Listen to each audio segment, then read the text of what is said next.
فأووا إلى الكهف ينشر لكم ربكم من رحمته ويهيئ لكم من أمركم مرفقا۔ اصل تو یہ مجلس ہمارے عزیز دوست رفیق کار اور بہت ہی متحرک عالم دین، 60 سے زیادہ کتابوں کے مصنف اور قریبی وقت میں پیر ذوالفقار صاحب نقشبندی دامت برکاتہم سے خلافت پانے والے دارالعلوم رشیدیہ کے ناظم اور کئی اکابر کے معتمد مفتی احمد اللہ نثار صاحب قاسمی دامت برکاتہم کی تھی، ان کے اعذار و امراض مشغولیات کا خیال رکھتے ہوئے ہمارے ادارے کہف الایمان کے صدر مدرس مفتی محمد منیر صاحب قاسمی، جو ہمارے حضرت مولانا عبدالقوی صاحب دامت برکاتہم سے خلافت بھی رکھتے ہیں، ہمارے صدر مدرس بھی ہیں، کئی کتابوں کے مصنف ہیں اور خود مکتب کا عملی طور پر چلانے کا تجربہ بھی ہے، اس لیے ہم نے ان کو مکلف کیا کہ وہ گزشتہ کے اور اکابر کے سارے پہلوؤں کو بار بار مراجعات کرتے ہوئے کم وقت میں اکابر مکاتب کو مؤثر بنانے، امامت کو عوامی رابطے کے ساتھ چلانے اور پھر مکاتب کی مختلف اقسام نصاب و نظام کے تجربات کو پیش کریں۔ یہ سبھی کا موضوع ہے، سب کی ضرورت ہے، فرض عین کا درجہ ہے، فوراً شروع ہو سکتا ہے، اس لیے پورے اہتمام سے توجہ دی جائے، استفادہ کیا جائے۔ السلام علیکم ورحمۃ اللہ وبرکاتہ۔ نحمدہ ونصلی علی رسولہ الکریم، اما بعد۔ 1446 2025 میں ہونے والے اس چوتھے سالانہ تربیت الفضلاء میں ایک عنوان ہے امامت، خطابت، مکاتب مع اقسام، کہ ہم امامت و خطابت کو کیسے بافیض اور مؤثر بنائیں، کیسے ہم بجائے مسجد کے امام بننے کے پورے محلے کے تمام مقتدیوں کے بستی کے امام بن جائیں، دلوں کے فاتح بن جائیں، عوام سے رابطے کیسے ہمارے مضبوط ہو جائیں۔ مکاتب کی جتنی قسمیں ہیں، صغار کے، کبار کے، بالغان کے، بالغات کے، اس میں پیش آنے والے مشکلات اور طریقہ کار کا طریقہ کیا ہونا چاہیے، اس عنوان کے تحت حالیہ جو جامع تحریر آئی ہوئی ہے مسنون امامت و خطابت اصول و آداب مفتی احمد اللہ نثار صاحب نقشبندی دامت برکاتہم کی، انہی کی لکھی ہوئی منظم مؤثر مکاتب کے اصول و آداب، مفتی ابو لبابہ شاہ صاحب کی تحریرات، مفتی ابو بکر جابر صاحب کے خطبات تحفہ خطبہ، انہی کی تحریرات اور گفتگو کے کچھ نکات قدر مشترک آپ حضرات کے سامنے پیش کیے جا رہے ہیں۔ اس عنوان کے تحت 3 اجزاء ہیں، 3 جز ہیں۔ پہلا جز مکاتب، دوسرا امامت جس کے ذیل میں اذان بھی آ جائے گی، مؤذن صاحب بھی آ جائیں گے، تیسرا عنوان خطابت کا ہے۔ بہت زیادہ ان موضوعات کی اہمیت، فضیلت پر لمبی بحث تو نہیں کی جائے گی، خواص کا مجمع ہے، علماء کا مجمع ہے، جانتے سب کچھ ہیں، البتہ اس میں جو فکری باتیں ہیں، کچھ ذمہ داریاں ہیں، ہماری کچھ بے اعتدالیاں ہیں، ہماری کچھ غفلتیں ہیں، طریقہ کار اور حصول میں رکاوٹ پیش آنے والی جو چیزیں ہیں ان کی طرف توجہ دلائی جائے گی۔ مکاتب سے متعلق 4-5 باتیں ہیں۔ پہلی بات مکتب سے متعلق وہ یہ ہے کہ مکتب بھی خدمت دین اور مکتب بھی دین کی خدمت کا ایک بہت بڑا ذریعہ ہے، ہم مکتب دین کی خدمت سے مستثنیٰ نہیں ہیں۔ کتنا بڑا مجمع ہے، کتنے بڑے بڑے فعال متحرک اپنے علاقے کے یہاں لوگ ہیں، کیا ہم یہ کہہ سکتے ہیں کہ میری نگرانی میں یا میری محنت سے میری بستی میں چاہے میں علیا کی کتابیں پڑھاتا ہوں، نظامت ہو، صدارت ہو، میرے اتنے مکاتب ہیں، ہاں کثیر الاسفار ہو، صاحب تصانیف ہو، رفاہی اور فقہی بہت زیادہ مشغولیات ہو تو اور بات ہو سکتی ہے، وہ بھی اپنی نگرانی میں بہت سارے مکاتب چلاتے ہیں۔ ہم جانتے ہیں کہ مکاتب فرض عین کا درجہ رکھتے ہیں۔ مدارس میں پڑھنے والے کتنے طلباء ہیں؟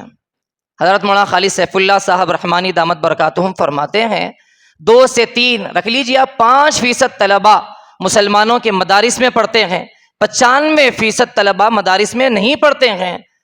ان طلباء پر محنت زیادہ افضل ہے یا مدارس میں پڑھنے والے بچوں کی؟ مدارس کی اہمیت کو ختم نہیں کیا جا رہا، لیکن مدارس ہی کی خدمت کو منزل مقصود بنانا، اسے اپنا معراج سمجھنا اور باصلاحیت علماء کا مکاتب کی طرف توجہ نہ دینا اور یہ سمجھنا کہ مکاتب تو حفاظ کا کام ہے، کم صلاحیت والوں کا کام ہے، گاؤں دیہات میں رہنے والے لوگوں کا کام ہے، جنہیں خدمتیں اور ملتی نہیں ہیں وقت گزاری کے لیے یا مدرسے کی خدمت یا دیگر مصروفیات کے لگنے تک میں مکاتب پڑھاتا رہوں گا، سائڈ بزنس سمجھا جائے، یہ تو بڑی خیانت ہے۔ ہم خود کہتے ہیں مکاتب بہت زیادہ اہمیت کے قابل ہیں۔ ایک معلم کا وجود گاؤں میں دیہات میں عیسائیت، قادیانیت، بڑے بڑے فتنوں سے روک تھام کا ذریعہ بنتا ہے۔ وہ واقعی طور پر شیر ہوتا ہے، سویا ہوا شیر بھی جنگل کو محفوظ رکھ دیتا ہے۔ اساتذہ کرام جو مکاتب کے اساتذہ ہوتے ہیں، اسلامی سرحد کو سنبھالنے والے ہوتے ہیں، یہ مکاتب بڑے بڑے جامعات کے لیے سنگ بنیاد کا سبب رکھتے ہیں، کا درجہ رکھتے ہیں۔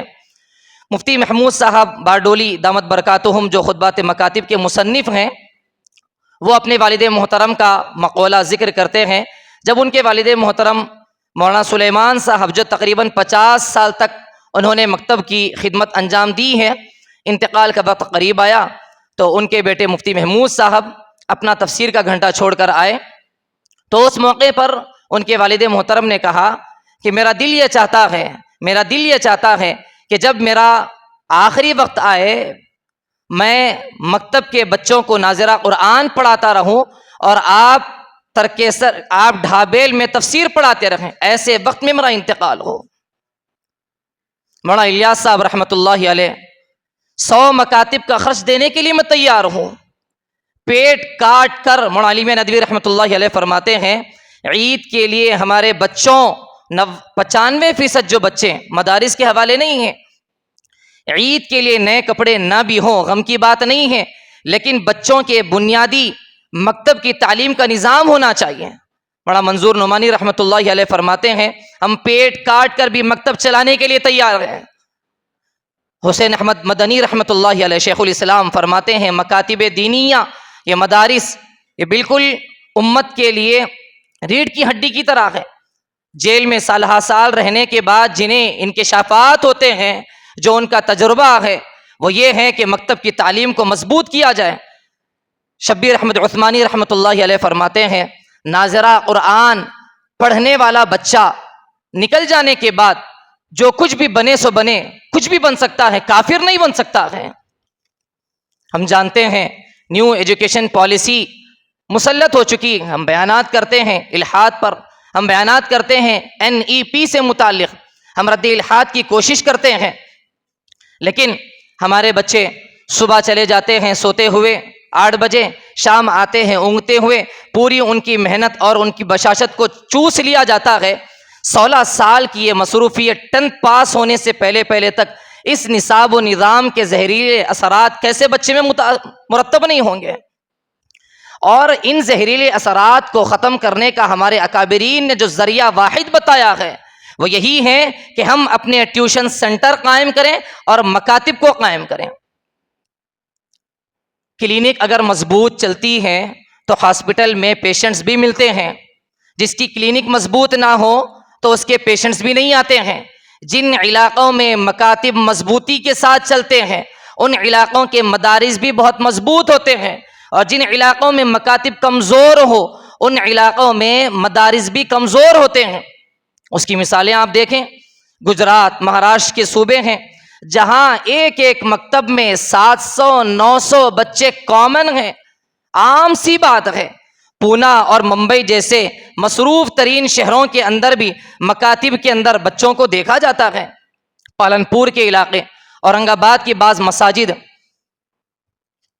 ہمیں سوچنا چاہیے ہم اپنے علاقے میں پورے گھر گھر کا سروے کر کے بالغان میں کوئی بندہ چھوٹنے نہ پائے. اس کی مصروفیت کا لحاظ رکھتے ہوئے صبح میں مصروف ہے، صبح میں وقت دے سکتا ہے، عشاء کے بعد دے سکتا ہے، مغرب کے بعد دے سکتا ہے. بالغات کا نظام ہم کیسے قائم کریں؟ 100% سروے جیسے ہم ووٹر آئی ڈی کارڈ کے سلسلے میں اور حکومتی کاغذات بنانے کے لیے جیسے ہم سروے کرتے ہیں، ویسا سروے ہم علماء، بڑی بڑی ذمہ داریاں ہماری ہیں، اس کے ساتھ ہم اس کو اہمیت کیوں نہیں دیتے ہیں؟ مکتب میں پڑھنے والے طلباء کے ذہن میں اگر مدرس اور اساتذہ کی غلط تصویر بیٹھ جاتی ہے، پوری زندگی وہ دینداروں سے متوحش رہتا ہے. یہاں مدارس کے ذمہ دار بھی ہیں. رابطہ مدارس عربیہ میں کے موقع پر ایک مرتبہ کہا گیا کہ ہر مدرسے کے تحت چند مکاتب کی ذمہ داری کیوں قبول نہیں کی جا سکتی ہے؟ ہم اپنے مدارس کے ماتحت مکاتب کو کیوں قائم نہیں کر سکتے ہیں؟ بڑی بڑی ہم عمارتیں قائم کر سکتے ہیں، چھوٹے چھوٹے مکتب کا خرچ کیوں نہیں سنبھال سکتے ہیں؟ ہر باصلاحیت مدرس یہ سمجھتا ہے کہ میں ناظم بنوں، اب مجھے مدرسہ ڈالنا ہے، اب مجھے 25-50 کے بچوں کا مدرسہ ڈالنا ہے. سنیے حضرت مولانا خالد سیف اللہ رحمانی دامت برکاتہم العالیہ فرماتے ہیں، ہندوستان کے ہر صوبے اور ضلع کی تقریباً ہر ضلع میں ابتدائی کتب کی تعلیم یا حفظ و ناظرے کے مدرسے بے شمار موجود ہیں.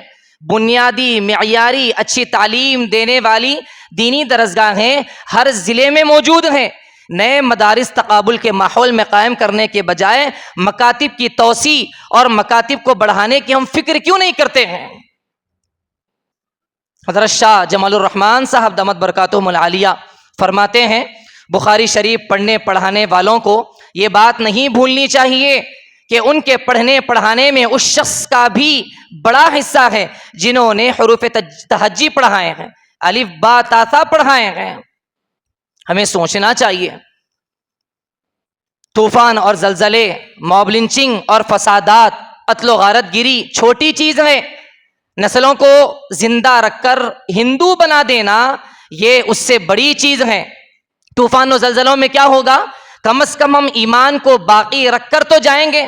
ہم مر جائیں گے، ایمان تو بچوں کا باقی رہے گا، لیکن ذہن کو بدل دینا، تشکیک زدہ بنا دینا، بچہ ظاہری اعتبار سے مسلمان ہو. کتنے واقعات بتائے جائیں. مفتی شعیب اللہ خان صاحب دامت برکاتہم العالیہ اپنی کتاب میں لکھتے ہیں، ایک بچہ اپنی والدہ سے آ کر کہتا ہے کہ امی جان، میرے ٹیچر یہ کہتے ہیں کہ اللہ کے ایک ہونے کی دلیل کیا ہے؟ دلیل کیا ہے؟ ماں کام میں ہے. ماں نے کہا کہ تھوڑی دیر کے بعد میں بتاؤں گی، مصروف ہوں، کچن میں ہوں، چولہے کے پاس ہوں. تھوڑی دیر کے بعد بچے کا انتقال ہو گیا. حضرت یہ فرماتے ہیں اب بتائیے اس بچے کا انتقال ایمان پر ہوا یا ارتداد پر ہوا؟ بہت زیادہ اہمیت ہے مکاتب کے قائم کرنے کی. ہم سب کہتے ہیں، لیکن بڑے بڑے علماء، علیا کی تدریس، ہر ایک کو مشکات، ہدایہ، قدوری، منطق، بلاغت کا نہ موقع ملتا ہے نہ وہ زیادہ معراج ہے. ہمیں کوشش کرنا چاہیے. نوجوانوں پر محنت. آج ایک صبح میں عنوان آیا الحاد پر عنوان، کل ایک عنوان آیا، لیکن جو الحاد ختم ہوتا ہے مکاتب کے ذریعے سے، نوجوان مکاتب دراصل ابھی آگے آئے گی بات، مکاتب کے مقاصد میں مکاتب دراصل ایک عنوان ہے، ایک لیبل ہے. مکاتب کا محدود تصور ہم نے سمجھ لیا ہے. جو مکتب پڑھنے والا ہے، پڑھانے والا ہے، مجھے نورانی قاعدہ پڑھانا ہے، ممبئی کی دینیات پڑھانا ہے، گجرات کا فلانا نصاب پڑھانا ہے، قرآن پڑھانا ہے، ناظرہ پڑھانا ہے، یہ محض بنیاد نہیں ہے. مکتب تو ایک عنوان ہے، لیبل ہے، اس کے پیچھے محنت کرنے کا. حضرت مولانا عبدالقوی صاحب دامت برکاتہم العالیہ فرماتے ہیں مکاتب اگر اپنے علاقوں میں جیسا کام کرنا چاہیے، جیسے چلنا چاہیے، اگر ان اصول اور ضابطوں کے مطابق اگر چلتا، سنجیدگی کے ساتھ توجہ دی جاتی، تو آج کوئی مسلمان جوان بے دین نہ ہوتا، بے دین نہ ہوتا. بہت سے بچے مکتب پڑھنے کے بعد بھی بس بد سے بدتر ہو جاتے ہیں۔ الغرض پہلی بات کا خلاصہ یہی ہے، اس بات کا خلاصہ یہی ہے کہ ہم علماء چاہے جتنی بھی مصروفیات ہماری ہو، اگر واقعی بڑی مصروفیات ہو، صاحب تصانیف ہو، کثیر الاسفار ہو، کم از کم آپ کی نگرانی میں 2-4 مکتب تو ہو۔ ہم کیسے لوگوں کے لیے مکتب کے لیے حوالے کر رہے ہیں؟ میں نہیں پڑھاؤں گا، دوسرے لوگ مکتب پڑھائیں گے۔ کون پڑھائیں گے؟ کون ہے وہ متعین شخص؟ آپ بتائیے۔ پوری بستیوں میں 2-4 لوگ پڑھانے والے حفاظ ہوتے ہیں۔ ظاہر سی بات ہے پڑھانے والا جیسا ذی علم باصلاحیت ہوگا، ان کی اس قدر ذہن سازی بھی ہو سکتی ہے۔ تو پہلی بات تو یہ تھی اس سے متعلق کہ ہم مکاتب سے مستثنا نہیں ہیں۔ ہم مکاتب سے مستثنا کیوں؟ ہم اس کو دین کی خدمت اور اس کا ایک شعبہ کیوں نہیں سمجھتے ہیں؟ اور جب بھی مکاتب کی بات آتی ہے تو نصاب و نظام کی بات آتی ہے۔ نصاب کیا ہو، نظام کیا ہو، وفاق المکاتب کا نصاب ہو، ہردوئی کا نظام ہو، ممبئی کی دینیات کا ہو، گجرات کے بعض تنظیموں کا ہو۔ نصاب و نظام کی بات دوسرے درجے میں ہے۔ سب سے پہلی بات تو پڑھانے والے کا درد مند ہونا ضروری ہے۔ پڑھانے والا اگر درد مند ہو اور نصاب چاہے جو بھی ہو سو ہو، جس کا بھی نصاب اور نظام لے لیا جائے تو آپ کامیاب بن سکتے ہیں۔ لیکن نصاب اگر سے بہتر ہو، خوبصورت معیاری طباعت کا کوالٹی والا ہو، لیکن پڑھانے والا درد مند نہ ہو تو پھر وہ مکتب کامیاب نہیں بن سکتا ہے۔ مکتب، دوسری بات، مکتب میں کیا پڑھانا چاہیے؟ اکابر نے لکھا ہے، بہت ساری کتابوں میں لکھا ہوا ہے، مکاتب محض نورانی قاعدہ اور اس کے قواعد محض رٹانے کا نام نہیں ہے۔ مکاتب کے 6 مقاصد ہیں۔ پہلا اہم جو بنیادی مقصد ہے وہ ہے عقائد کی درستگی اور بچوں کی ذہن سازی۔ بڑوں کی ذہن سازی الگ ہوتی ہے، ابھی بالغان میں بتائیں گے۔ بالغات کی ذہن سازی الگ ہوتی ہے، بچوں کی ذہن سازی الگ ہوتی ہے۔ کھول کر واضح طور پر بچوں کو بتائیں۔ مہدی سے متعلق 10 باتیں ہیں بیٹے، دجال سے متعلق 10 باتیں ہیں، عیسیٰ سے متعلق 10 باتیں ہیں، 5 باتیں ہیں، علامات قیامت سے متعلق 5 باتیں ہیں۔ ختم نبوت کا مطلب یہ ہے ان کی زبان میں موٹے انداز میں نیچے اتر کر عام فہم تمثیلات کے ساتھ ان کو بتانا ہے۔ شکوک و شبہات کا ازالہ کریں۔ ہم اس انتظاری میں نہ رہیں 8 سال کی بچی ہے، اس کو کیا اتنے اعتراضات معلوم ہوتے ہیں کیا؟ میں آپ کو بتاؤں، حیدرآباد کے ٹولی چوکی کے علاقے میں 2-3 مہینے اتفاق سے عارضی طور پر مکتب کے پڑھانے کا موقع ملا۔ اس میں 8 سالہ مریم نامی بچی، مسلمانوں کے اسکول ہیں، غیر مسلموں کے اسکول ہیں، ہم اسلامک اسکول کا انتخاب کرتے ہیں یا مسلمانوں کا انتخاب کرتے ہیں یا پھر غیروں کے پاس جاتے ہیں، وہ بچی اتفاق سے ہم جب مکتب میں بچوں کو پڑھائیں ان کے بیگوں کو دیکھیں، ان کے نصابات کو دیکھیں، جو زہریلے اثرات دن بھر میں ان کو بتائے جا رہے ہیں اس کا دفاع تو کرے کم از کم۔ اس نصاب کو تو ہم بدل نہیں سکتے، اسکولوں کو تو ختم نہیں کر سکتے، بچوں کو تعلیم لازم کر دی گئی ہے، لیکن کم از کم اتنا تو ہم کر سکتے ہیں جو زہریلے اثرات آ گئے ہیں اس کا ازالہ کریں۔ اس بچی نے کہا کہ آج مجھے میرے ٹیچر نے، میم نے کہا کہ عیسو مسیحی ایک خدا ہے، اصل خدا ہے۔ ہمارے لیے کامن سی بات ہے، وہ کیسا ہو سکتا ہے، لیکن وہ جو 8 سالہ بچی ہے، تو میں نے کہا کہ کیسے ہے بیٹے بتائیے۔ ان کو میں نے موٹے انداز میں کہا کہ جو عیسو مسیح اپنا تقابل نہیں کر سکا، اپنے دشمنوں کا دفاع نہیں کر سکا، اور پھر جو مختلف انداز میں نے ان کو بچی کو سمجھایا، ان کے ساتھ اور بھی بچے موجود تھے۔ پھر میں نے ان سے کہا کہ آپ کل جا کر میم سے 3 یہ کوشچن کریے، جو خدا ہوتا ہے مرتا کیسا ہے؟ ان کے عقائد کے اعتبار سے وہ تو مر چکے ہیں، سولی پر چلا دیے گئے ہیں۔ جو خدا ہو سکتا ہے اسے انسانی بشریات کے اعتبار سے تقاضے کیسے پیش آ سکتے ہیں؟ جو خدا ہو سکتا ہے وہ اپنا دفاع کیوں نہیں کر پایا بنی اسرائیل کا؟ تو نہیں، مجھے ہمت نہیں ہے، میں نہیں کر سکتی۔ معصوم بچی ہے، بالکل 8 سالہ بچی ہے۔ ان کے ماں باپ کو ہم نے اطلاع دی، اسکول کے اندر بتایا جائے کیا پڑھایا جا رہا ہے۔ تو میں آپ سے دراصل اس واقعے کے ذریعے سے بتانا یہ چاہ رہا ہوں، ہم اس انتظاری میں ہیں کہ اتنے چھوٹے بچوں کو کیسے سوالات پیدا ہوں گے۔ سوالات پیدا نہیں ہو رہے، وہ ہمارے احترام میں، وہ اسلام کی عظمت میں سوالات کر نہیں پا رہے۔ آپ کالجز کے ایک بچے کے دل کے سوالات کو اگر آپ نکالیں گے شارٹس کے ذریعے سے، ہم محنت نہیں کریں گے، انجینئر صاحب محنت کر رہے ہیں. ہم محنت نہیں کر رہے ہیں تو پھر وہ شکیل بن حنیف محنت کرے گا. ہم محنت نہیں کر رہے ہیں، گوہر شاہی محنت کر چکا ہے. اب آپ بتائیے خالی اس ذہن پر محنت کرنا بہتر ہے، مملوء اس ذہن پر محنت کرنا آسان ہے؟ جو مملوء ذہن، جس کے ذہن میں بالکل دماغوں کے اندر علماء سے بدزنی اور اسلامی عقائد کی بالکل خلاف ورزی بٹھا دی جا چکی ہے، کتنی محنت کرنا پڑے گا. پہلے ان مملوء ذہن، بھرے ہوئے ذہن کے اندر جو چیزیں ہیں اس کو نکالو. نکالنے میں کتنے مہینے، کتنا وقت لگ جائے گا. ہمارے پاس اتنی صلاحیت ہے کہ ہم مطالعہ کریں اور اس کا دفاع کریں. پھر دفاع کر بھی دیں تو اس کے زہریلے اثرات تو اس کے اندر رہتے ہیں، شک تو باقی رہتا ہے.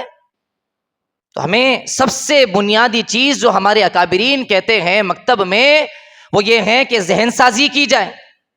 بیشتر کالجز کے بچوں سے آپ پوچھئے، اللہ کے نبی صلی اللہ علیہ وسلم نے ایک سے زائد نکاح کیا. ایسے بہت سارے اسلام پر جتنے بے اعتراضات ہیں، بے جا اعتراضات، وہ سارے اعتراضات ہم سوشل میڈیا اتنا نہیں پڑھتے. ہمارا سوشل میڈیا پڑھنے کا مواد، موضوع، عنوان الگ ہوگا، لیکن ہمارے نوجوان بچے، کالجز کی بچیاں، ان کا عنوان تو وہی ہے. ان کو تو شکوک و شبہات، شیعیت کا غلبہ، اعتراضات پیدا کرتے چلے جائیں گے وہ لوگ. تو اس لیے ہماری یہ مکتب کے مقاصد میں سے پہلا مقصد ہے کہ ہم بچوں کی، ان کے عقائد کے اعتبار سے ان کے ذہن کو پڑھیں. کیا پڑھایا جا رہا ہے، کیا بتایا گیا ہے، آج کیا پڑھایا گیا. ہفتے میں ایک مرتبہ جائزہ لیں. جب ایک سے زائد مرتبہ ہم جائزہ لیں گے تو بچے سمجھ جائیں گے کہ مجھ سے میرے استاد کیا پوچھنا چاہ رہے ہیں، اس کے مطابق وہ بولیں گے. دوسری بات، دوسرا مقصد مقاصد کا، قرآن کو تجوید سے درستگی کے ساتھ پڑھانا ہے. اس کے اندر بہت سارے ٹریننگیں ہوتی ہیں، لمبی لمبی گفتگو ہیں، بہت زیادہ تفصیلات میں نہیں جائیں گے. صرف اوپر کے قواعد رٹانا نہیں ہے، سمجھ میں آ جائے بچے کو، اچھی طریقے سے پڑھ رہا ہے. اب اجتماعی تعلیم ہو، انفرادی تعلیم ہو، اس کے الگ فوائد ہیں، اس کے الگ فوائد ہیں. جو بنیادی مکاتب ہوتے ہیں وہ تو انفرادی اسباق ہی پڑھائیں گے، اور جن کا بنا سیٹ اپ ہوگا، بہت سارے بچے ہوں گے تو ان کے پاس اجتماعی نظام چلے گا. بورڈ کا استعمال ضرور ہونا چاہیے. روزانہ سبق سننے والے ہماری بہنیں، ہماری بیویاں اور ہماری گھر کی عورتیں مکاتب پڑھاتی ہیں، لیکن وہ سنتی نہیں ہیں اور دونوں ملا کر آپس میں سبق کو حل کرتے ہیں. وہ کچھ پڑھ رہا ہے، غلطی کیا اور ہم نے ٹوک دیا اور دونوں مل کر آگے بڑھ رہے ہیں. سبق کو دونوں مل کر حل کر رہے ہیں. حل کرنا نہیں ہے، ایک ہی مرتبہ بھی وہ سبق سنائے گا بچہ یا بچی، ایسا سنائے گا کہ جس میں کوئی غلطی نہیں ہوگی. استاد ہی سبق سنے. حکمت کے ساتھ پورے وقت کو کیسے ہم قابو میں لا سکتے ہیں. اور بچوں کو حروف کی شناخت اگر نہیں ہو رہی ہے تو ہم دو مثالیں دیتے ہیں. ایک تو حضرت مولانا غیاث صاحب رشادی دامت برکاتہم العالیہ کی ورک بک بھی ہیں. اس جیسا ہم ان کی کتاب خرید نہیں سکتے، ہمارے مکتب کے بچے اتنی سکت نہیں رکھتے ہیں، تو آپ ایک کاپی خرید کر لانے کے لیے کہہ دیجئے، جو الف با تا ثا لام الف لکھا ہوا ہے اسی کے مطابق بچہ اس کی نقالی کرنا شروع کر دیں. بہت آسان ہے. انگریزی اسکولوں میں 6 8 سبجیکٹ ایک دن میں پڑھاتے ہوئے ان کے پاس سلیبس میں یہ طے ہوتا ہے کہ ہم ایک سال میں بچے کے 5 تختیاں مکمل کر دیں گے، جبکہ اس بچے کی عمر 5 سال ہے، 4 سال ہے، LKG کا بچہ.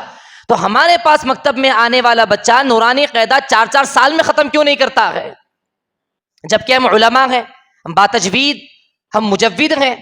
تو اسی لیے کہا جاتا ہے کہ ہم ٹارگٹ بنائیں. جیسے کل حضرت نے کہا ٹارگٹ بنانا، منصوبہ بنانا، نصاب طے ہونا. 6 مہینے میں میرا نصاب نورانی قاعدہ بچے کا مکمل ہونا ہے، 8 مہینے میں مکمل ہونا ہے.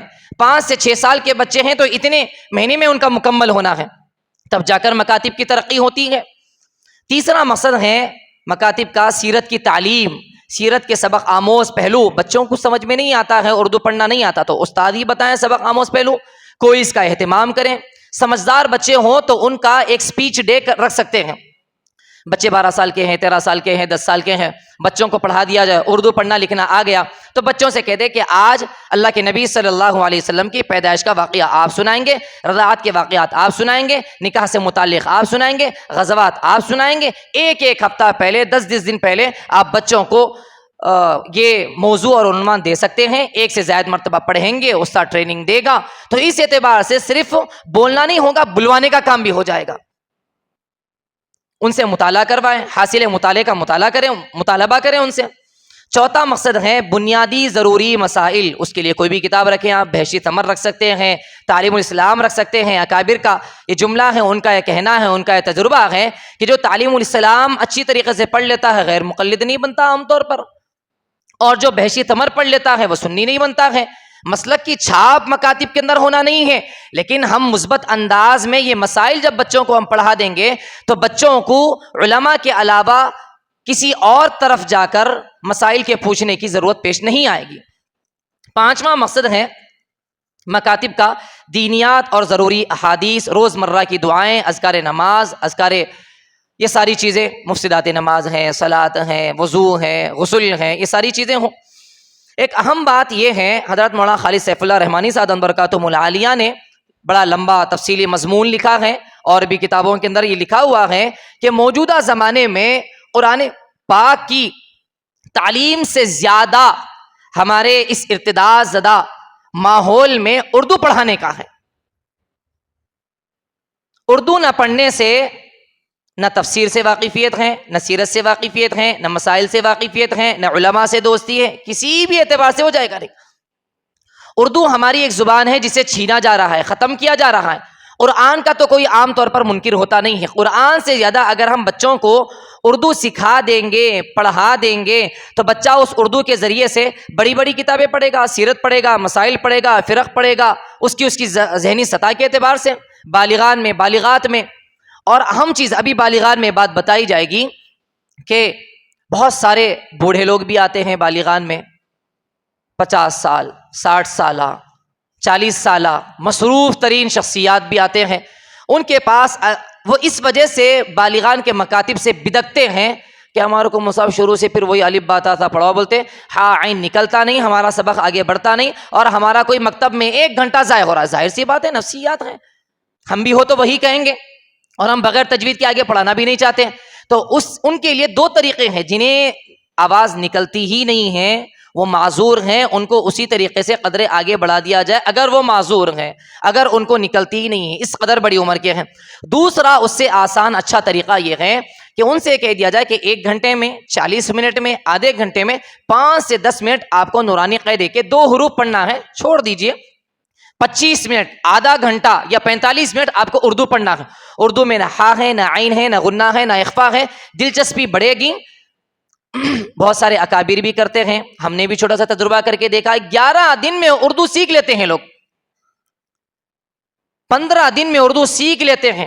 9 مسلم بچے جن کی زبان تیلگو ہے، وہ 6 دن میں انہوں نے اردو کی زبان سیکھ لی ہے. لکھنا نہیں، پڑھنا آ جائے گا. ہماری کتاب کے بولتا قاعدے کے، اشرفی قاعدے کے، اشرفی تعلیم کے حصے دھیرے دھیرے خالی ان کو گائیڈ کرنا ہے.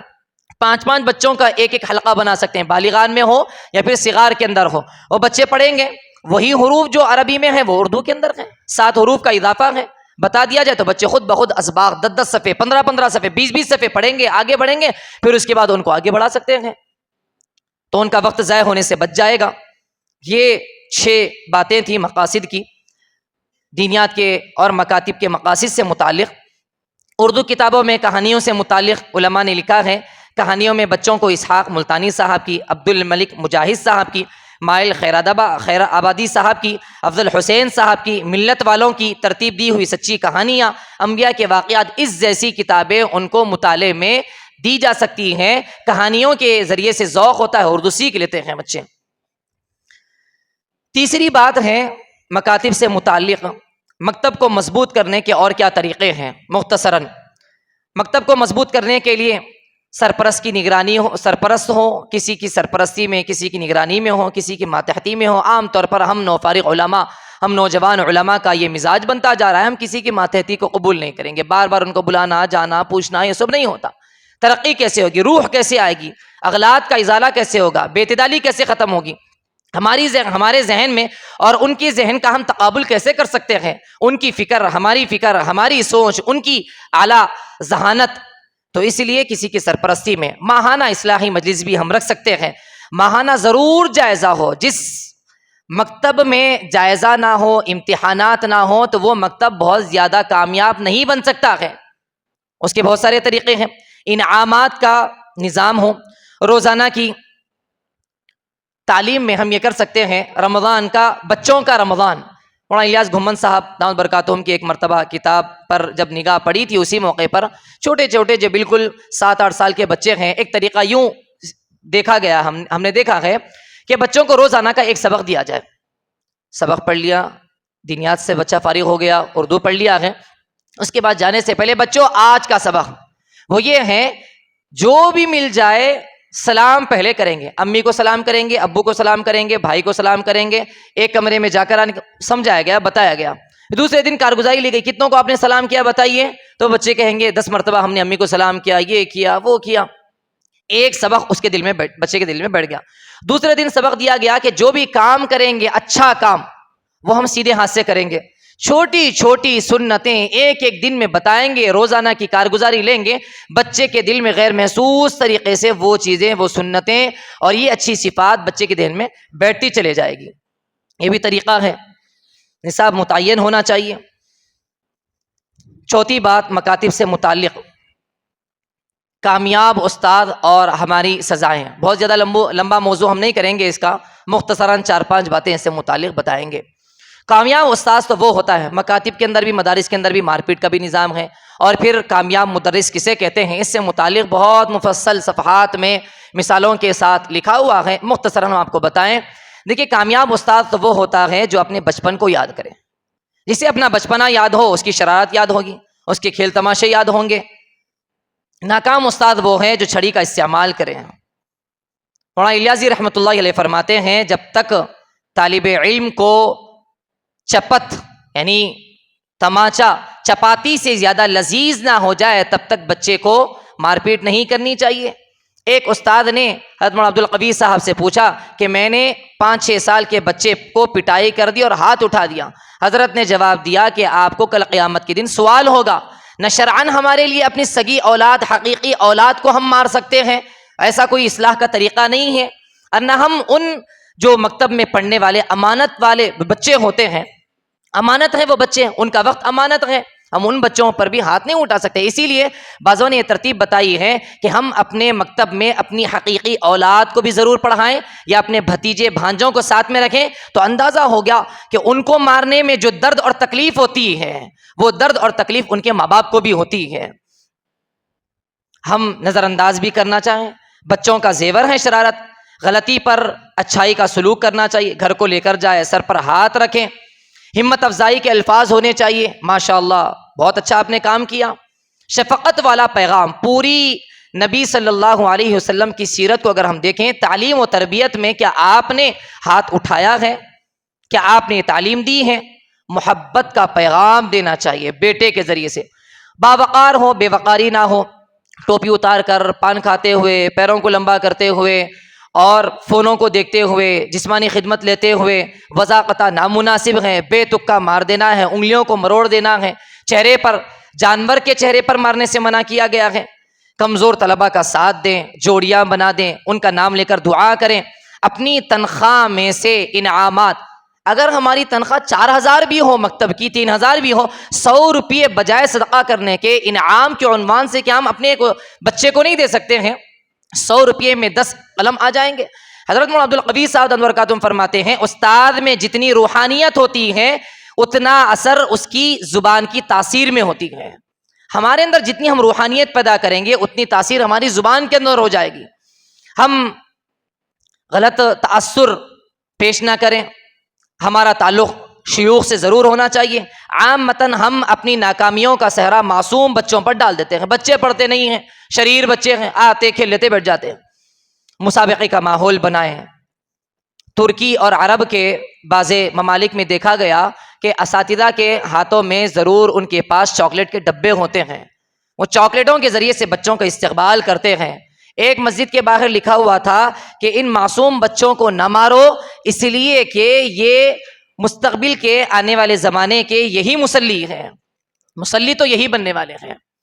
مکتب سے متعلق ایک عنوان ہے مالیہ فراہمی، اس سے متعلق تو کل تفصیلی گفتگو حضرت مولانا غیاث صاحب دامت برکاتہم کی آ چکی ہے، البتہ ایک بات ہم اس سے متعلق کہیں گے، مالیہ فراہمی کیسے کریں گے؟ آپ کہہ رہے ہیں کہ 10 مکاتب ہو، 25 مکاتب ہو، اس کے طریقے بتا دیے گئے ہیں۔ البتہ حضرت مولانا عبدالقوی صاحب ایک موقع پر ایک موقع پر علماء سے خطاب کرتے ہوئے کہہ رہے ہیں کہ ہم بچوں سے کام لیتے ہیں، ملازمین سے کام لیتے ہیں، نوکروں سے کام لیتے ہیں، ایسے باغیرت ہوتے ہیں کہ ان کا احسان رکھنا نہیں چاہتے، کچھ نہ کچھ دلجوئی کی خاطر کم از کم ہدیہ دے ہی دیتے ہیں، یہ لیجیے آپ کے لیے عطر ہے، یہ لیجیے آپ کا یہ ہدیہ ہے۔ جب ہم باغیرت ہیں تو اللہ تو کس قدر غیور ہیں، کیسا شاکر ہیں وہ زیادہ آپ کا احسان باقی نہیں رکھے گا۔ آپ کام تو شروع کر لیجئے، پہلے مہینہ مکمل نہیں ہوگا، اللہ آپ کا انتظام کر کے رکھے گا۔ اللہ آپ کا احسان، ہمارا احسان اپنی ذات پر رکھے گا نہیں، وہ ضرور دے گا۔ وہ کافروں کو کھلاتا ہے، علماء کو جو اس کے دین کی حفاظت کرنے والے کیسے نہیں کھلاتا ہے۔ ہاں، سرپرستوں سے، اپنے اکابر سے اس کا تذکرہ کریں، وہ مشورے دیں گے، طریقے بتائیں گے، تعاون کریں گے، بہت سارے اس کے طریقے بتائیں گے۔ مکاتب سے متعلق 2-3 آخری چھوٹی باتیں ہیں۔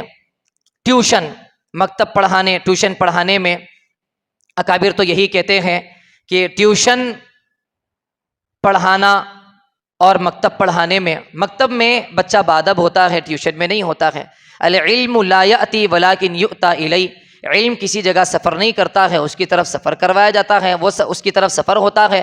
بدرجہ مجبوری خواص کا طبقہ، اغنیاء کا طبقہ جو مکاتب میں آنے والے بعض شریر طلباء کی وجہ سے بھیجنا نہیں چاہتے، جو بھی ان کے اعذار ہو، تو بدرجہ مجبوری ہم ٹیوشن پڑھا سکتے ہیں، لیکن دینے کی نیت سے جائیں، لینے کی نیت سے نہ جائیں۔ ہم ان کے مال پر، ان کے اشیاء پر نگاہ نہ لگائیں، طمع نہ رکھیں، استغنا کے ساتھ جائیں، وقار اپنا باقی رکھیں۔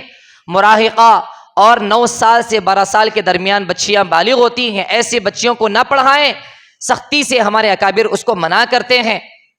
اور ہونا تو یہ چاہیے کہ ہم جب کسی گھر میں ٹیوشن پڑھاتے ہیں مجبوری کی صورت میں، تو 2 طریقے ہونا چاہیے کہ ان بچوں کو ٹیوشن سے مکتب کا ذریعہ ہم بنائیں، ترغیب دیتے ہوئے چند مہینوں میں اگر ممکن ہو تو انہی کے فلیٹ میں مکتب نما بنا دیں، اس شہر میں، اس علاقے میں، اور بھی بچے آ جائیں اس کے اندر، تو یہ ثانیت رہے گی، بہت زیادہ فائدے ہیں، مکتب نما بن جائے گا۔ دوسری بات یہ ہے کہ ہم کم از کم اس فیملی کے مفتی بن جائیں، آپ کا وہ پورا فیملی مرید بن جائیں، فیملی عالم آپ بن جائیں، ہم لینے والے نہیں، دینے والے بن جائیں ہم، یہ ہونا چاہیے۔ بالغان کے مکاتب سے متعلق 2-4 باتیں۔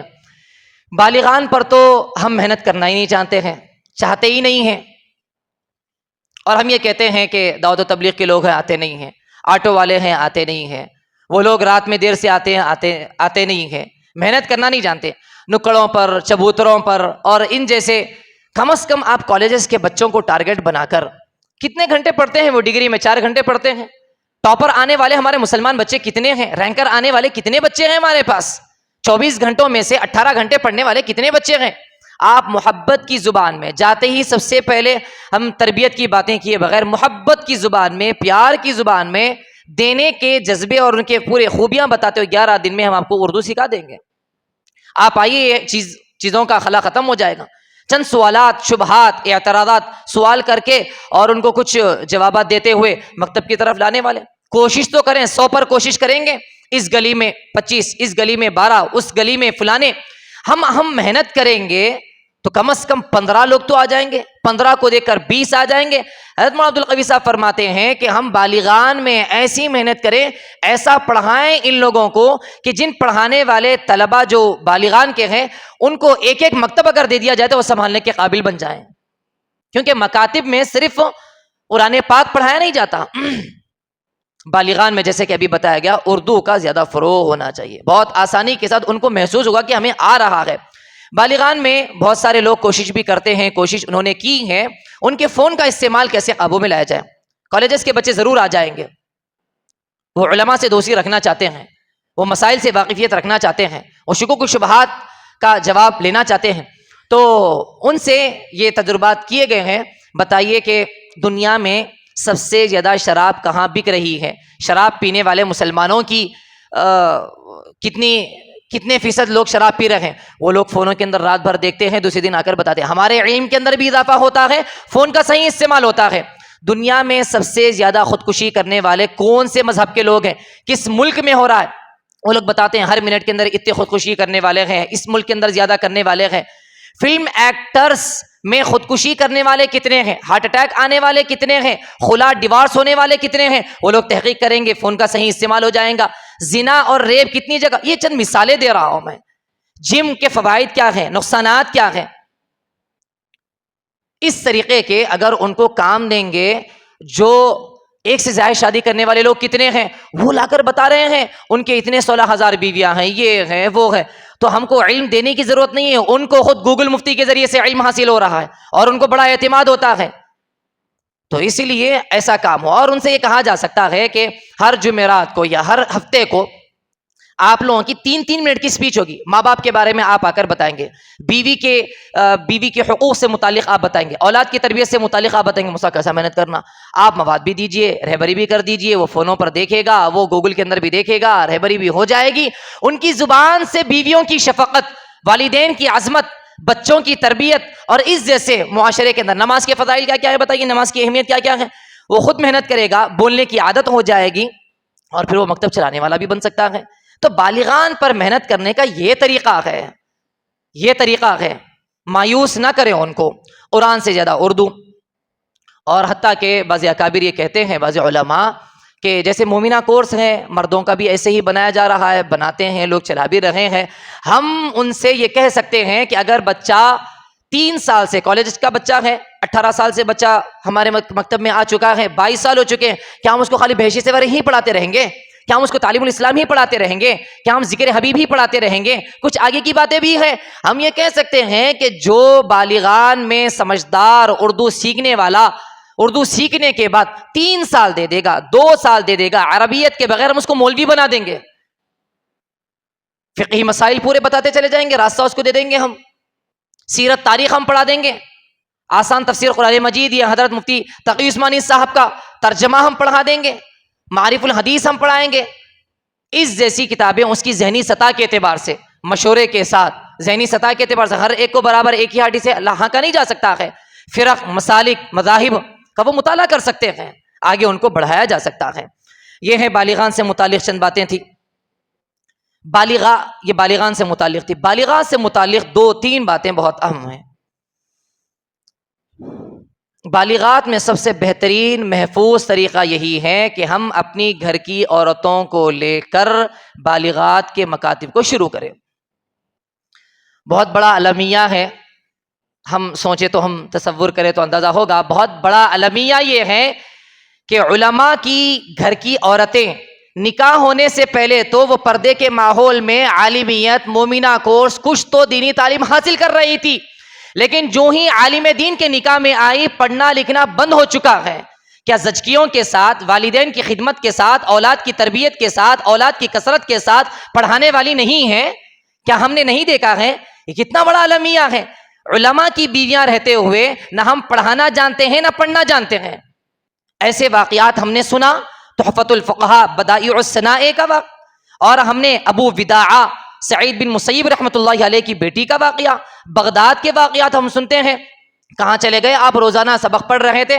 حضرت اب تک تو میں آپ سے سبق حاصل کر رہا تھا، اب آپ کی بیٹی جو میری نکاح میں آئی ہے اس سے میں سبق حاصل کر رہا ہوں.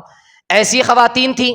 ٹھیک ہے، ہماری عورتیں اگر ویسی نہ بھی ہو، کم از کم روزانہ 365 دن میں کیا ہم نورانی قاعدہ ختم نہیں کرا سکتے؟ اس کو پورا درد، پوری فکر، ایک درد مند محبت بانٹنے والی بیوی نہیں بنا سکتے؟ مائیں بڑی عمر کے ہو جاتی ہیں، ٹھیک ہے، بہنیں بھی پرائے گھر کی ہوتی ہیں ان سے زیادہ، اور بچیاں بھی چھوٹی ہو سکتی ہیں. کم از کم ہماری بیویاں ان ساری آزار اور مجبوریوں کے ساتھ ہم ان کا استعمال کیوں کرنا نہیں جانتے ہیں؟ ان کے پاس صلاحیتیں، جذبات بہت زیادہ ہوتی ہیں. تو ہمیں یہ چاہیے کہ ہم اپنی گھر کی عورتوں، محارم کے ذریعے سے ان کو پڑھائیں، اور ان کے ذریعے سے دسیوں مکاتب ہم شروع کر سکتے ہیں. بہت زیادہ اچھا آسان طریقہ ہے. لولو باجی کا حالیہ میں انتقال ہوا، مشہور مفتی صاحب بھی ان کا تذکرہ کرتے رہتے ہیں. کئیوں ہزار مکاتب، ان کا آخری پیغام ہر 40 دن 50 دن کے لیے آنے والی بچی، ان کو آخری پیغام، آخری وصیت ہوتی ہے کہ آپ جائیں گے اپنا گھر کا مکتب شروع کریں گے. اپنی والدہ کو لے کر شروع کر دو، اپنی بہن کو لے کر شروع کر دو، اپنی بچی کو لے کر شروع کرو، لیکن مکتب کا شروع کرنا آپ پر لازم ہے. کرنا چاہیں تو بہت کچھ ہم کر سکتے ہیں. بہت کچھ ہم کر سکتے ہیں. ہم مراکز نسوان صفا بیت المال کامرڈی میں مراکز نسوان اصلاح البنات کے عنوان سے بے شمار ہم ان سے پوچھ سکتے ہیں کیسے وہ لوگ خواتین میں محنت کر رہے ہیں پورے پردے کے ساتھ, پورے معیاری انداز میں نکاح طلاق کے موضوعات کو, شوہر کی اطاعت کو, اولاد کی تربیت کو, اجتماعی سودی قرض سے متعلق, عقائد سے متعلق, سسرالی زندگی سے متعلق, حرمت مسارت سے متعلق, یہ سارے موضوعات ان کو بہشتی زیور کم از کم ہم پڑھا دیں, کم از کم بہشتی زیور ہم پڑھا دیں. اتنا تو کام ہم کر سکتے ہیں ضرور.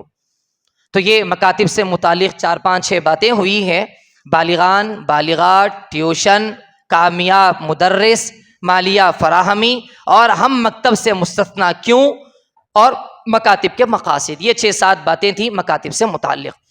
دوسرا ہمارا عنوان ہے امامت و خطابت. امامت کے ذیل میں مؤذنی بھی آ جاتی ہے. ہمیں سمجھنا چاہیے امامت ہو, مؤذنی ہو, خطابت ہو, ان تینوں کا تعلق مسجد سے ہے, عام طور پر مسجد سے ہے. اور ان تینوں کو ہم ملازمت اور عہدے کے جذبے سے, کے ذہن سے, کہ اگر ہم خدمت کریں گے تو ہم کامیاب نہیں ہو پائیں گے. آپ مساجد کو سمجھیں, مساجد صرف عبادت گاہ نماز پڑھنے کی جگہ نہیں ہے. مساجد تو جامعات ہوا کرتے تھے. مساجد میں مدارس ہیں, مساجد میں مکاتب ہیں, مساجد میں خانقاہیں ہیں, تعلیم گاہ ہیں, تبلیغ کا مرکز ہے, اہل اسلام کا دارالقضاء ہے, مجاہدین کے لیے تربیت گاہ ہے, جائیداد کی کونسلنگ تقسیم یہیں ہوتی ہے, نکاح و طلاق کے مسائل یہیں بتائے جائیں, دین اسلام, دین الہی کی سرکوبی کا کام جامع مسجد, دہلی کی جامع مسجد سے ہوا. انگریز کے خلاف جہاد کا فتویٰ شاہ عبد العزیز صاحب نے اسی مسجد سے دیا. دارالعلوم دیوبند کی بنیاد مسجد چھتہ سے ہوئی. تبلیغی جماعت کی بنگلے والی مسجد کے ذریعے سے وہاں سے میں نے شروع ہوئی. مسلمانوں کے آپسی بہت ساری چیزیں ہیں مسجد کو اگر ہم دیکھنا چاہیں. مسجد صرف آنا, آخر وقت میں آنا, 4 رکعت ہم پڑھ لیں, نماز پڑھا دیں, ملاقات کر کے چلے جائیں, اور ہمارا کام صرف صفائی کا ہے, خطابت دیں گے اور چلے جائیں گے, ایسا نہیں ہے. یہ سارے کام ہم علماء کے, ائمہ کے, خطبہ کے اور مؤذنین کے ہیں. حضرت عمر رضی اللہ عنہ نے اپنے دور خلافت میں نہ ایوان خاص بنوایا, نہ ایوان عام بنوایا, نہ پارلیمنٹ ہاؤس بنوایا, نہ گیسٹ ہاؤس بنوایا. 5000 مساجد, 900 جامع مسجد انہوں نے تعمیر کروائے ہیں. مساجد کو حضور صلی اللہ علیہ وسلم نے اسلام کا شعار بتلایا ہے. جب ہم یہ سمجھ جائیں گے کہ مساجد یہ ایک پلیٹ فارم ہے, اس کے ذریعے سے اتنے کام ہو سکتے ہیں, تو ہم متولی, ہم ائمہ, اس کے ذریعے سے اتنے سارے کام ہم کر سکتے ہیں. اپنے بس کا تو ہم کوشش کریں. ہمیشہ جیسا ہم مکاتب میں بچوں پر پورا قصور تھوپ دیتے ہیں, ویسا ہم سارا قصور صدور پر تھوپ دیتے ہیں. صدر صاحب نہیں مانتے, یہ سب ہونے نہیں دیتے. آپ اپنے علاقے کے اکابر سے, علماء سے ان صورتحال کے اس سلسلے میں آپ مشورہ کریں, وہ آپ کو گائیڈ کریں گے, رہبری کریں گے.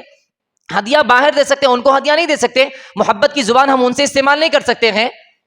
کیا دین کی خدمت کے لیے وقتی چاپلوسی ہو نہیں سکتی ہے؟ ہم کام کر کے بتائیں. ایک ساتھی نے یہ کارگزاری دی کہ پہلے ابتدا میں صدر صاحب مان نہیں رہے تھے بہت سارے کاموں میں, اس طرح کے کاموں میں. پھر ہم نے یہ کام کیا میدانی اعتبار سے, ان کے علم کے بغیر باہری بہت سارے کام, یہ رفاہی, یہ وہ, دارالقضاء, عملاً سارے کام کیے. کرنے کے بعد ایک چھوٹا سا ایک پروگرام رکھا. اس پروگرام میں پورا صحرا یہ کہا کہ یہ ہمارے صدر صاحب ہیں, ان کے ذریعے سے سارے کام یہ مساجد کے اندر ہوتے. ایک شال پوشی کر دیا, قصہ ختم ہو گیا, راز صاحب کا بن گیا. مائک آپ کے ہاتھ میں ہو اور لیکن شال پوشی ان کی کر دی جائے, اسٹیج پر بٹھا دیا جائے, ان کی عظمت ہو جائے, اس کے ذریعے سے انہیں احساس بھی ہوگا کہ واقعی طور پر اچھا ائمہ اور مؤذنین یہ کام کرتے ہیں. انہیں یہ ہم یہ تصور نہ دیں کہ ہم صرف اور صرف آپ سے تنخواہ لینے کے لیے ہیں, 1 تاریخ کو, 5 تاریخ کو, 10 تاریخ کو. ہم یہ نہیں ہیں, ہم دینے والے بن کر پیدا کیے گئے ہیں, ہم کو دینے والا بنایا گیا ہے. تو یہ ہمارا تصور اور ہمارا عمل ہونا چاہیے. اذان سے متعلق 2-3 باتیں ہیں. اذان مخصوص اوقات میں مخصوص الفاظ میں دہرانے کا نام ہے. مسلم اور غیر مسلم آبادی کے درمیان فرق کرنے والی چیز ہے. پیارے حبیب صلی اللہ علیہ وسلم جس علاقے میں حملہ کرنے کے لیے, جہاد اور غزوہ کے لیے جاتے تھے, تو پہلے انتظار کر لیتے تھے کہ علی الصبا اگر اذان سن لیتے تو حملہ کرنے سے رک جاتے, اور اگر اذان نہیں ہوتی تو پھر وہاں پر حملہ کر دیتے تھے. اللہ کے نبی صلی اللہ علیہ وسلم کے بہت ساری احادیث اس سلسلے میں ہیں. مؤذن داعی ہوتے ہیں. مؤذن کی ندا سے شیطان بھاگ جاتا ہے، فرشتوں کی قطار لگ جاتی ہے۔ سعد بن وقاص رضی اللہ عنہ فرماتے ہیں مؤذن کا حصہ تو مجاہدین کے برابر ہوتا ہے قیامت کے دن اللہ کے نزدیک۔ عمر رضی اللہ عنہ نے فرمایا کہ میں اپنی خلافت کی ذمہ داریوں کے ساتھ ساتھ اگر اذان دے سکتا تو میں اذان ضرور دیتا۔ حضرت حسن بصری رحمۃ اللہ علیہ فرماتے ہیں انبیاء شہداء کے بعد جنت کا جوڑا حضرت بلال اور صالح مؤذنین کو پہنایا جائے گا۔ یہ باتیں مختصراً ہم کیوں کہہ رہے ہیں، اس کی دو وجہ ہیں۔ اس کی پہلی وجہ یہ ہے کہ ہم اذان دینے کو اور مؤذنی کے اس شعبے کو، مؤذنی کی اس خدمت کو حقارت سے تصور کرتے ہیں۔ مؤذن کا مطلب آگے بتائیں گے ابھی، مؤذن کو ہونا بھی ایسے چاہیے کہ وہ بالکل باوقار ہو، مہذب ہو، طمع اس کی نگاہ میں نہ ہو، لالچی نگاہ نہ ہو، بلکہ وہ ہمیشہ بنین اور لنگی پر نہ ہو، صفائی کا تصور ہی سب کے سامنے نہ ہو۔ اذان کا کس قدر بڑا مقام ہے، اذان کے ذریعے سے ابھی آگے آئے گی بات، اذان کے ذریعے سے کتنے لوگ داخل اسلام ہوئے۔ اور آج ہماری موجودہ اذانیں، اذان سے متعلق ایک بات ہے، اذان کو سیکھ کر دینا چاہیے۔ مؤذنی میں 8 سال سے کر رہا ہوں، 10 سال سے کر رہا ہوں، ٹھیک ہے میں نہیں کر رہا ہوں، یہاں پر مؤذنی نہیں ہے مول صاحب، تو آپ خطبہ تو ہیں، آپ 8 سال سے تو وہ اذان سن رہے ہیں، آپ امام تو ہیں، 8 سال تو وہ اذان سن رہے ہیں۔ جو اذان واجب الاعادہ کیا نہیں ہے؟ اشہدو کو اشہدو نہیں بولتے ہیں کیا؟ حیا کو حیا نہیں کہتے ہیں؟ یہ سب واجب الاعادہ ہے۔ اکبر کو اکبر اکبار نہیں کہتے ہیں؟ یہ ایک بات یہ بھی اس کے اندر اذان کی اصلاح میں بتائی جاتی ہے۔ ہردوئی کی اذان، عرب کی اذانیں، استحباب والی بحثیں ہم نہیں کریں گے، یہ بھی دیں آپ وہ بھی دیں آپ، اس کے سلسلے میں دونوں اکابر کی گنجائشیں ہیں، لیکن اس اذان میں جو واجب الاعادہ واجب تصحیحات ہیں اس کا تو ہمارا ازالہ کرنا ضروری ہے۔ ہردوئی کی اذان بھی اس قدر سوکھی بالکل نہیں ہے۔ حضرت مولانا عبدالقوی صاحب برکاتہم العالیہ فرماتے ہیں جو یہ سمجھتے ہیں، وہ صحبت حاصل نہیں کرتے ہیں، وہ ہردوئی کو جانتے نہیں ہیں، وہ شاہ ہردوئی سے ملاقات نہیں کی، یا ان کے خلفاء یا ان کے چاہنے ان کے مریدین سے واقف نہیں ہیں، وہ لوگ سمجھتے ہیں بالکل سیدھی سادی اذان دیں گے، اللہ اکبر اللہ اکبر، ایسا نہیں ہے۔ ہمارے حیدرآباد میں جناب حضرت مولانا عبد الباسط صاحب، قاری عبد الباسط صاحب برکاتہم عالیہ، ان کا واقعہ حضرت مولانا عبدالقوی صاحب نے سنایا۔ وہ اذان دیے پیارے لہجے میں، تغنی کے ساتھ، عمدہ لہجے کے ساتھ اور اسی کیفیت کے ساتھ، تو ان کو اس زمانے کا بڑا انعام ایئرپورٹ سے اترنے کے بعد حضرت نے دیا گئے۔ اچھی اذان دینی چاہیے، اچھی اذان دینی چاہیے۔ اذان کے ذریعے سے آج جو باہر کے لوگ، حکومتیں یا غیر مسلم آواز اٹھا رہے ہیں، ان سے زیادہ ہمیں ضرورت ہے کہ ہم ہماری اذانوں پر غور کریں۔ اذانیں واقعی طور پر بند کرنے کا سوائے چیخنے کے کچھ نہیں ہے، سوائے چیخنے کے ایک آواز آتی ہے، نہ اکبر آتا ہے آواز، نہ آخر میں کوئی جملہ ہوتا ہے۔ بہت سارے واقعات ہیں، ایک دو باتیں میں آپ کو بتا رہا ہوں، دخول اسلام کے، خروج اسلام کے، اسلام سے بیزارگی کے۔ ایک فلم ایکٹر ہیں پرینکا چوپڑا کا ویڈیو وائرل ہوا تھا، اس نے یہ لکھا ہے کہ زندگی کا بہترین لمحہ نہایت خوشکن، وہ اپنے ویڈیو میں کہتی ہیں، جب میں بھوپال میں اپنے گھر کے اوپر عشاء کی اذان سنتی ہوں تو سب سے بہترین لمحہ مجھے نظر آتا ہے۔ ایسے ایکٹروں سے متعلق، ایسے سنگروں سے متعلق بہت سارے واقعات یہاں پر موجود ہیں جو خوشکن بہترین آواز کے ذریعے سے اذان دینے پر دخول اسلام کے یا پھر اسلام سے محبت کے وہ خواہاں ہیں۔ مولانا روم نے اپنی رباعی میں مؤذن کا ایک واقعہ ذکر کیا کہ ایک مؤذن صاحب تھے، ان کی اذان سے لوگ تھوڑا سا بیزار بھی تھے، ان کو حج کے عنوان سے روانہ کرنا شروع کیا کہ آپ چلے جائیں، حج کو جا کر آئیں، بہتر رہے گا، ماشاءاللہ سے حج ہو جائے گا، اتصال سے آپ حج کر رہے ہیں، اتصال سے آپ اذان دے رہے ہیں۔ وہ راستے چلے گئے، یہاں پر کسی اور مؤذن کا انتظام کر لیا گیا۔ راستے میں ایران کے ایک شہر میں مؤذن نہیں تھے، تو یہ مؤذن صاحب جو یہاں سے ہٹ کر حج کے لیے جا رہے تھے، اذان دینا انہوں نے شروع کیا۔ جو ہی اذان دینا شروع کیا، اذان مکمل ہو گئی، ایک پارسی آئے اور آ کر ان کو پیسوں کا بہت بڑا انعام دیا۔ لوگ تعجب کیے، ان کی اذان تو ویسی ہے نہیں، بھونڈی قسم کی اذان ہے، پھر ان کو انعام، ایک پارسی جا کر انعام دے رہا ہے۔ تو انہوں نے جو جملہ کہا وہ بالکل حقیقت حال ہے، ہماری ذمہ داری۔ انہوں نے یہ کہا کہ دراصل میری بیٹی روزانہ اذان سن کر ہمیشہ اسلام میں داخل ہونے کا اصرار کرتی تھی، میں ہمیشہ اس کو انکار کرتا تھا کہ اسلام میں داخل نہیں ہونا ہے، روکتا تھا، رک نہیں پاتی تھی، لیکن آج آپ نے اذان دیا، آپ کی اذان سن کر وہ اسلام سے بیزار ہو کر اب میں اسلام میں داخل نہیں ہوگی کہہ دیا اس نے۔ ایسا یہ ایک واقعہ نہیں، بالکل حقیقی صورتحال ہے۔ ہم خطبہ ہیں، ہم علماء ہیں، ہماری مساجد ہیں، ان کو مؤذنی کے کورس میں شامل کیا جائے، ان کو اذانیں بھیجی جائے، ان کو سکھائی جائے، سمجھائی جائے، بہترین اذان ہونی چاہیے، بہت بڑا اصلاح کا ذریعہ ہے۔ مؤذن عالم ہو تو بہتر ہے، کم از کم اوقات، ضروری مسائل، بنیادی معلومات، ہم بنیادی معلومات تو کم از کم اس کو سے واقف ہو، امانت دار ہو، ہر چیز کو وہ یہ نہ سمجھے کہ میرے لیے حلال ہے، یہاں پر متولی صاحب کی مسجد کی ہر چیز در گھسیٹ دال عبداللہ گڑ تھیلے میں بولے ایسا ہم نہیں کر سکتے، مسجد اپنے گھر کے اندر پائیدان نہیں ہے لہٰذا مسجد کا یہ باقی رہ گیا تو ہم جانماز کو اپنا پائیدان بنا لیں گے، اس طرح کی چیزیں ایسا نہیں ہونا چاہیے۔ خوددار ہو، نیت درست ہو، نرم گفتگو کریں، سنن و نوافل کا اہتمام بھی کر کے بتائیں۔ اذان سے متعلق، امامت سے متعلق دو تین باتیں یہ ہیں، امامت کا ہمارے ذہنوں میں جو تصور ہے ویسا تصور نہیں ہونا چاہیے۔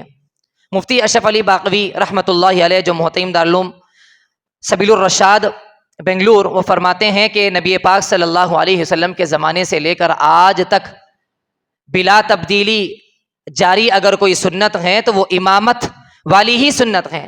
تبلیغ میں، تدریس میں، اپنی نوعیت کے لحاظ سے تبدیلی آئی ہے۔ موجودہ زمانے میں امامت وہ راہ ولایت ہے، ولایت کا ذریعہ ہے۔ ایک آدمی اگر تکبیر اولیٰ کے ساتھ 40 دن نماز پڑھتا ہے، اسے نفاق اور جہنم کا مژدہ سنایا جاتا ہے، تو جب وہ امام اگر پڑھانے والا ہو تو اس کو یہ فضیلت کے ساتھ ساتھ اور کتنا بڑا مقام مل سکتا ہے۔ قاری امیر الحسن صاحب رحمۃ اللہ علیہ فرماتے ہیں، فرماتے تھے اس زمانے میں اگر پیسے دے کر بھی امامت ہم لے سکتے ہیں تو پیسے دے کر بھی امامت لے لو۔ دراصل امامت سے ہم کتراتے کیوں ہیں، ڈرتے کیوں ہیں؟ اس کی ایک وجہ یہ بھی ہے کہ ہم کو پابند بن جانا پڑے گا، اور پابندی ہمارے مزاج میں نہیں ہے، ہم پابند بننا نہیں چاہتے ہیں، یا ہم اس کو ہلکا سمجھتے ہیں۔ ہاں، جو بالکل مصروف ترین اشخاص ہیں ان کے لیے علیحدہ ہے، لیکن اس شعبے کو، اس دین کی خدمت کو ہلکا سمجھنا بالکل غلط ہے۔ مولا علی قاری رحمۃ اللہ علیہ فرماتے ہیں، مصلی نبی کا مصلی ہے، امام دراصل آقا کا خلیفہ ہے، اور مؤذن حضرت بلال کا خلیفہ ہے۔ علامہ طیبی رحمۃ اللہ علیہ فرماتے ہیں، منصب امامت یعنی یہ امامت صغریٰ دراصل منصب خلافت پر فائز ہونا ہے، قوم ملت کی قیادت ہے۔ امامت صغریٰ کے ذریعے سے امامت کبریٰ کا حصول ہو سکتا ہے۔ الامام ضامن، بہت ساری چیزیں ہیں، وقت بہت کم ہے، ہم آگے بڑھتے ہیں۔ تنخواہ کے حصول کے لیے ہم ہرگز نہ پڑھائیں۔ امام بہت زیادہ متقی ہونا چاہیے، سب کے لیے نمونہ ہو، آئیڈیل ہو، وہ فقہی مسائل، معاشرتی مسائل کو وہ بتائیں۔ دھیرے دھیرے امام درس قرآن شروع کریں۔ ابھی کل مفتی صاحب بتا رہے تھے، اہل حدیث کا تقابل اور ان کا تعاقب اور ان سے بچنے کے لیے آسان طریقہ یہ ہے کہ ہم درس بخاری کے عنوان سے ہم شروع کر دیں۔ درس بخاری کے عنوان سے گھروں میں، مساجد میں امانت دار ہونا چاہیے۔ بتدریج مقتدیوں کی اصلاح کرنے کی ہم فکر کریں، عملاً دارالقضاء ہم بنا دیں، کونسلنگ ہم ضرور کریں، کچھ تو ہم اپنے مقتدیوں کو وقت دیں، کچھ تو دیں۔ ہم صبح میں آتے ہیں، نماز پڑھاتے ہیں، چل جاتے ہیں مکتب کے عنوان سے، پھر اس کے بعد ظہر میں آتے ہیں، پھر اس کے بعد مدرسے کے عنوان سے چلے گئے، عصر میں آئے پھر ہم مکتب کے عنوان سے بیٹھ گئے، مغرب میں آئے پھر فلاں ٹیوشن کے عنوان سے چلے گئے، عشاء میں آئے گھر کے تقاضے کے عنوان سے چلے گئے۔ مقتدیوں کو وقت کب دیں گے ہم؟ مقتدیوں کے ساتھ بیٹھنا، ان کے دکھ دردوں کو سننا، ان کے مسائل کو سننا۔ مفتی شفیع صاحب رحمۃ اللہ علیہ فرماتے ہیں، علماء کو بہت سارے جائز کام بھی چھوڑنے پڑتے ہیں جو عوام کے لیے جائز ہوتے ہیں فقہی اعتبار سے، تو ہم علماء اور ائمہ کو چاہیے کہ بہت زیادہ اس سلسلے میں ہم محتاط رہیں اور ائمہ کے فرض منصبی کو ہم ادا کرنے کی ہم کوشش کریں، استغنا ہو۔ وقت دینے سے متعلق واقعہ لکھ کر آئے، عبد القادر رائے پوری رحمۃ اللہ علیہ کا واقعہ ہے کہ ایک مرتبہ ایک بڑھیا ایک عورت آئی مسئلہ پوچھنے کے لیے، انہوں نے کہہ دیا کہ اب موقع نہیں ہے، بعد میں پھر آنا۔ اب اس نے آہ لی، سانس بھری، اور اس نے کہا کہ یا اللہ، تجھ تک تو رسائی ہوتی نہیں ہے، اور جن تک رسائی ممکن ہے وہ میری طرف متوجہ ہوتے نہیں ہیں، کروں تو کیا کروں؟ تو عبدالقادر رائے پوری رحمۃ اللہ علیہ فرماتے ہیں کہ حالت بدلنا شروع ہو گئی، جو نعمتیں تھیں ساری کی ساری چھن گئی، دن بھر روتے رہے اور اس بڑھیا کو ڈھونڈتے ہوئے تلاش کرنا شروع کر دیا۔ اس کے بعد جب جا کر اس سے معافی مانگی اور اس کا مسئلہ سنا، اس کے مسائل کو حل کیا، اس کے بعد پھر دوبارہ نعمتیں ملی ہیں۔ جتنی احادیث ہم پیش کرتے ہیں، سناتے ہیں مومن سے متعلق، مسجد سے متعلق، وہ ہمارے ائمہ کے لیے بھی ہونا چاہیے، ائمہ کے لیے بھی ہے۔ مسجد کے کھونٹے ہونا چاہیے، مچھلی کی طرح ہمارا مزاج ہونا چاہیے۔ تو یہ ائمہ سے متعلق دو چار باتیں تھیں، اور بھی کچھ چیزیں ہیں، اس کو ہم وقت کی قلت کی بنا پر ترک کر رہے ہیں۔ ائمہ کی ایک بڑی غلطی جو آگے تک پہنچا دیتی ہے وہ یہ ہے کہ مفسدات صلاۃ، واجبات صلاۃ، ان چیزوں سے واقف نہیں ہوتے، پڑھ بھی لیتے لیکن اس کا اعادہ بہت ضروری ہے۔ تکبیرات انتقالیہ میں حضرت مولانا عبید الرحمن ترساد برکاتہم العالیہ بہت اہتمام سے فرماتے بھی رہتے ہیں، جہاں جاتے ہیں وہ بولتے رہتے ہیں، اپنا درد سناتے رہتے ہیں۔ ہم عرب کی نقالی میں ان کے جو نقائص ہیں یا ان کے لیے اگر وہ روا ہو تو ہم علم رکھتے ہوئے، مسائل کو جانتے ہوئے اللہ اکبر، یعنی اس جیسے بہت ساری غلطیاں ہوتی ہیں۔ تکبیر تحریمہ اور تکبیر بھی ہم مکمل، تکبیرات انتقالیہ بھی اگر ہم ٹھیک ادا نہ کریں، اسی طریقے سے ایک فحش بڑی غلطی یہ ہوتی ہے کہ تکبیرات جو ہوتی ہیں مال انتقال ہوتی ہیں، پہلے اللہ اکبر کہہ دینے کے بعد نہیں کہ اللہ اکبر، یہ ایک طریقہ ہے۔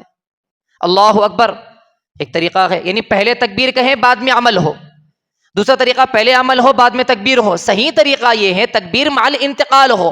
رکوع کے اندر عام طور پر یہ چیز پیش آتی ہے، بہت سارے مقتدیوں کی، مسبوقین کی نمازیں غارت ہو جاتی ہیں، وہ پورا رکوع سے اٹھتے ہیں، اس کے بعد سمیع اللہ لمن حمیدہ کہتے ہیں۔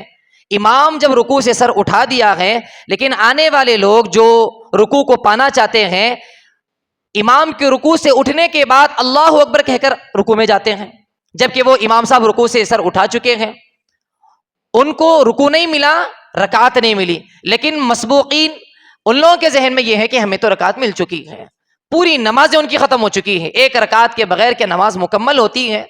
ہم ائمہ ہیں، ہم نماز پڑھاتے ہیں، تو اس لیے اس کا خیال ہونا چاہیے۔ خطابت سے متعلق آخری جو جز ہے ہمارا، خطابت سے متعلق، خطابت بہت بڑی ذمہ داری ہے، بہت بڑی ذمہ داری ہے، بہت بڑی ذمہ داری ہے۔ قوت گویائی، اپنے دل کی بات کا اظہار کرنا، اپنے احساسات کو مناسب اور مؤثر انداز میں الفاظ کا لباس کیسے پہنایا جائے، واقعی بہت بڑا ہنر ہے۔ ہر زمانے میں اس کی ضرورت پیش آتی بھی رہتی ہے۔ تو ہمیں چاہیے کہ ہم شہرت کے، واہ واہ کی نیت سے ہرگز بھی خطابت نہ کریں۔ شریعت کے احکامات کو پوری دنیا میں ہم کو پہنچانا ہے۔ حسن بصری رحمۃ اللہ علیہ نے یہ روایت نقل کی ہے، حدیث بیان فرماتے ہیں کہ قیامت کے دن اللہ رب العزت ان خطباء سے، ان مقررین سے پوچھے گا کہ ما اراد بہا، آپ نے اس گفتگو کے ذریعے سے کیا ارادہ کیا؟ اپنی علمیت کا اظہار یا کوئی فاسد نیت تھی؟ مالک بن دینار رحمۃ اللہ علیہ کو جب یہ حدیث یاد آتی دوران بیان، ایسا روتے کہ اتنا روتے کہ آواز تھم جاتی کہ اللہ مجھ سے پوچھے گا کہ میں اس بیان کے ذریعے سے کس چیز کا ارادہ کر رہا ہوں۔ بہت بڑی بات ہے کہ دوران بیان جواب دہی کا احساس ہو جانا۔ ہم بیان میں اپنی حیثیت عرفی کا لحاظ رکھتے ہوئے عنوان، مواد، انداز، الفاظ کا انتخاب کریں۔ ہماری اوقات وہ نہیں ہے نقالی کرنے، ہم بڑے اکابرین کی طرف جا رہے ہیں۔ بڑے اکابرین جو کہہ رہے ہیں ان کا وہ مقام، ان کی وہ روحانیت، وہ الفاظ، وہ انداز، وہ کیا مجھے جچتی ہے، محض نقالی ہم کرنا چاہتے ہیں۔ پڑوس ملک کے چند کلپس کو سن کر ہم اپنے بیانات کے اندر پیش کر دیتے ہیں، یہ طریقہ تو بالکل غلط ہے۔ وہاں کے حالات الگ ہے، وہاں کے مسائل الگ ہے، یہاں کے مسائل الگ ہیں۔ ہر وہ بات جو پڑوس ملک کے اندر بتائی جائے، کہ وہ ہم صرف کلپس کو سن کر، چند موضوعات کو سن کر اپنی جگہ بیان کر دینا بالکل حماقت ہے۔ غالباً عبد الغنی پھول پوری رحمۃ اللہ علیہ یہ فرماتے ہیں کہ جو سامعین کو کمتر، جو خطیب سامعین کو کمتر اور حقیر سمجھ کر، خود کو بہتر سمجھ کر بیان کرتا ہے، جتنی دیر وہ 1 گھنٹہ، آدھا گھنٹہ بیان کیا ہے، پورا 1 گھنٹہ گناہ کبیرہ کے اندر گزر گیا ہے، پورا گھنٹہ وہ گناہ کبیرہ ہے۔ اپنی ذات کو سامنے رکھ کر بات کرنا چاہیے۔ مولانا یوسف صاحب رحمۃ اللہ علیہ فرمایا کرتے تھے ایک یوسف وہ ہے جو کرسی پر بیٹھا ہوا بول رہا ہے، ایک یوسف وہ ہے جو سامع بیٹھا ہوا سن رہا ہے، یہ یوسف اس یوسف سے خطاب کرتے ہوئے کہہ رہا ہے۔ وعظ پر اجرت لینے سے متعلق، وعظ پر اجرت تو جائز ہے لیکن حصول دنیا کا ذریعہ ہرگز نہ بنائیں۔ اگر وعظ کے علاوہ دیگر مصروفیات، ہماری تجارت، تدریس، امامت، خطابت، مکاتب اس جیسی ہو تو پھر اجرت کا مطالبہ کرنا درست نہیں ہے۔ جو سفر خرچ دے دیں، قوم اگر ہماری قدردانی کر لیتی ہے تو بہت بڑی بات ہے، بغیر سوال کے کوئی چیز آ جائے تو کوئی حرج کی بات نہیں ہے۔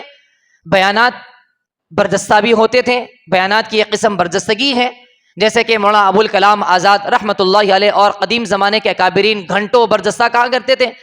بیان کا ایک طریقہ یہ ہے کہ مکمل وعظ کو لکھ لیا جائے پھر اس کے بعد پیش کیا جائے، علیم ندوی رحمۃ اللہ علیہ۔ اور بیانات کا ایک طریقہ یہ ہے کہ اشارات کو اور پوائنٹس کو لکھ لیا جائے پھر اس کے بعد ان پوائنٹس اور اشارات کے ذریعے سے تفصیلات اس کی پیش کی جائے، جیسے کہ حضرت مولانا پیر ذوالفقار صاحب نقشبندی دامت برکاتہم، سجاد صاحب دامت برکاتہم ہیں۔ اور بیانات مقبول ہوتے ہیں جبکہ ہم اپنے بیانات میں قرآن و حدیث ہو، واقعات ہو اور تمثیلات ہو۔ تمثیلات و واقعات کے ذریعے سے بات جاگزی ہو جاتی ہے، ذہن میں بیٹھ جاتی ہے۔ تمثیلات میں مولانا روم کو اور حکیم الامت تھانوی رحمۃ اللہ علیہ کو تمثیلات کا بادشاہ کہا جاتا تھا۔ قاسم نانوتوی رحمۃ اللہ علیہ معنویات کو معقولات اور معقولات سے محسوسات کے ذریعے سے پیش کیا کرتے تھے۔ بیانات اور بیان کرنے میں خطیب کو چاہیے کہ وقت کی رعایت ہو، وقت کی ضرور رعایت ہو۔ ایک موجودہ زمانے کا کمال چل پڑا ہے کہ ہم اخیر میں بیان کرنے کے لیے آئیں گے اور پھر اخیر میں جوش و خروش شروع کریں گے اور آخر تک بیان کرنا ہم شروع کر دیں گے۔ مشہور واقعہ ہم جانتے ہیں کہ ایک صاحب نے کہہ دیا کہ ہم 5 منٹ بات کریں گے، سارے حضرات بیٹھ جائے 10 منٹ ہم بات کریں گے، لیکن وہ 10 کے بجائے آدھا گھنٹہ، 50 منٹ، 1 گھنٹہ مکمل ہو گیا۔ وہ درمیان میں بیٹھا ہوا تھا، اسے جانا ضروری تھا۔ بیان کے بعد وہ صاحب آئے اور آ کر کہنے لگے کہ حضرت میں آپ کی کہی ہوئی ساری باتوں پر کیسے بھروسہ کروں کہ آپ سچ بول رہے ہیں، آپ تو جھوٹے ہیں، آپ تو جھوٹ ثابت ہو گئے۔ آپ نے کہا کہ 5 سے 10 منٹ بات ہوگی، لیکن بجائے 5 سے 10 منٹ کے آپ نے پورا گھنٹہ کر دیا۔ مجھے جانا تھا والدہ کو لے کر دواخانے، والدہ کو آپ نے تکلیف دیا، مجھے آپ نے تکلیف دی، آپ نے جھوٹ کہہ دیا۔ قاری امیر الحسن صاحب رحمۃ اللہ علیہ کا معمول تھا، ان کو جنہوں نے دیکھا ہے وہ کہتے ہیں کہ 10 منٹ کا موقع دیا گیا ہے، وہ ایک قدیم زمانے کی گھڑی نکالتے تھے اور پھر بار بار دیکھتے تھے، ایک ایک منٹ کا لحاظ رکھتے ہوئے 1 منٹ بھی تاخیر ہونے نہیں دیتے تھے۔ تو وقت کی رعایت بہت ضروری ہے، ہر بات کو انڈھلنے کی زیادہ ضرورت بھی نہیں ہے، بے سند باتوں سے ہمیں بچنا چاہیے۔ مفتی شیب اللہ خان صاحب دامت برکاتہم، امیر اللہ تاریخ صاحب اور عبداللہ معروفی صاحب، ان اکابر نے اور بہت سارے اکابرین نے موضوع روایت وغیرہ سے متعلق کام کیا ہے۔ زبان بھی ہماری سوقیانہ بازاری زبان، تان و تشنیع، لمز و حمز، کسی کو ٹارگٹ بنا کر، کسی صدر کو یا پھر اسی فلانے مالدار کو ٹارگٹ بنا کر ہم بات نہ کریں۔ پورا مجمع سمجھ رہا ہے کہ آپ فلانے کے لیے بول رہے ہیں، اصلاح کا یہ طریقہ نہیں ہے۔ پیارے حبیب صلی اللہ علیہ وسلم کا طریقہ کیا تھا؟ ما بال اقوام یفعلون کذا وکذا، کیسا پیارا طریقہ تھا۔ وقت کا بڑا فرعون ہے، اللہ رب العزت کے مقابل میں وہ انانیت اور کبر کا، خدائی کا دعویٰ کرنے والا ہے۔ اس کے لیے انبیاء کو تاکید اور ترغیب یہ کہا جا رہا ہے کہ وَقُولَا لَهُ قَوْلًا لَّيِّنًا، نرمی سے بات کرو۔ ہمیں چاہیے کہ موقع شناسی کا خیال کرتے ہوئے، مردم شناسی کا خیال کرتے ہوئے، مجمع کس قسم کا ہے، ان کو سمجھ میں آنے والی بات کیسی ہے، کسی شعبے کی تنقیص کیے بغیر، تبلیغ کی، خانقاہ کی، تدریس کی تنقیص کیے بغیر بات کرنا چاہیے۔ رجوع اللہ اور اللہ تبارک و تعالیٰ کی طرف رجوع اللہ ہونے کے بعد بات کرنا چاہیے۔ اور بھی کچھ باتیں ہیں، وقت بھی مکمل ہو رہا ہے۔ آخری بات یہ بتا کر اپنی بات کو ختم کرتا ہوں، عناوین کا انتخاب بھی 1 ہفتہ کم از کم پہلے ہونا چاہیے، 1 گھنٹہ پہلے نہیں۔ چند ہم کلپس کو سن کر یا اسی طریقے سے چند خطبات کو دیکھ کر ہم بیان کر دیں گے تو یہ تو امت کے ساتھ اور اس منصب کے ساتھ خیانت ہے۔ بالکل 1 ہفتہ پہلے کم از کم، خطیب تو علاقے کا ڈاکٹر ہوتا ہے، ہمیں چاہیے کہ ہمیں اندازہ ہونا چاہیے کہ علاقے میں کون سی وبا، کون سا مرض، کون سا فتنہ ابل رہا ہے، کن عقائد کی ضرورت ہے، کن محرمات میں ہماری امت اس کی شکار ہو چکی ہے۔ صرف موسمی عناوین کے علاوہ 8 سال سے ہم خطابت کے منصب پر بیٹھے ہوئے ہیں، لیکن 8 سال وہی موسمی عناوین بغیر کسی تازہ مطالعے کے، بغیر کسی تجدید کے، اس کے علاوہ بہت سارے عناوین ہو سکتے ہیں، کتاب الفتن ہے، ختم نبوت ہے، علامات قیامت ہے، مکمل نصوص، مکمل تفصیل کے ساتھ، اور پھر باطل فرقوں کا تعاقب، اہل بیت، مشاجرات صحابہ، شبہات و اعتراضات، مشترکہ خاندان، ریئل اسٹیٹ، EMI، غیر مسلموں میں کام کے طریقے، غیر مسلموں کے تہوار میں شرکت کا حکم، حرمت مصاہرت، طلاق کے مراحل، میراث، وصیت اور شیئرز کے احکام، سیاست اور جمہوریت، ایسے بہت سارے چیزیں لکھی ہوئی ہیں، اکابر نے لکھا ہوا ہے۔ ہمیں چاہیے کہ ہم جو باتیں بتائی گئی ہیں، کتابوں کے اندر لکھا ہوا ہے، وہ چیزیں گروپ پر بھی ڈالیں گے مصعب۔ درخواست کی جاتی ہے کہ جو کچھ کہا گیا، سنا گیا، عمل کرنے کی ہمیں توفیق عطا فرمائیں۔ جزاکم اللہ احسن الجزا۔ نماز میں مسنون قرات کے تعلق سے بھی بتلائیں۔ 1 گھنٹے، سوا گھنٹے میں پورا تدریب الائمہ والمؤذنین کا کام نہیں ہو سکتا ہے۔ اللہ جزائے خیر دے، کافی ساتھی نے استیعاب کر لیا، ضروری پہلو آ گئے، متعلقہ کتابیں گروپ میں ڈال دی گئی ہیں، آپ حضرات اس سے استفادہ فرمائیں گے۔ الحمدللہ اللہ کے فضل و کرم سے آپ حضرات کے تعاون، توجہات سے طے شدہ نظام العمل اپنے نظم و ضبط کے ساتھ آگے بڑھ رہا ہے۔ حضرت مولانا صلاح الدین سیفی صاحب دامت برکاتہم یہیں پر ظہر کی نماز ادا فرمائیں گے۔ ظہر کی نماز 2 بجے ہوگی، 1:40 کو اذان ہوگی، 1 بجے کھانا لگ جائے گا، 12 سے 1 بجے تک کا قیلولہ کا وقت ہے۔ تسلسل مجلسوں کا اس لیے نہ رکھا جاتا ہے کہ تاکہ مجلس کی بھی حق تلفی نہ ہو اور جسم کی بھی حق تلفی نہ ہو، بار طبیعت پر نہ رہے، بشاشت کے ساتھ آدمی ہر عمل میں شریک ہو۔ ظہر کی نماز کے بعد بہت اہم عنوان ہے، اسلامی اسکول کیسے قائم کیے جائیں۔ بہت محنت کے ساتھ 1 منٹ کا استعمال کرتے ہوئے، کئی مہینے کی تیاری، عملی مسائل کو سامنے رکھتے ہوئے، میرے عزیز دوست مفتی نوید سیف صاحب ایڈوکیٹ نے تیار کیا ہے۔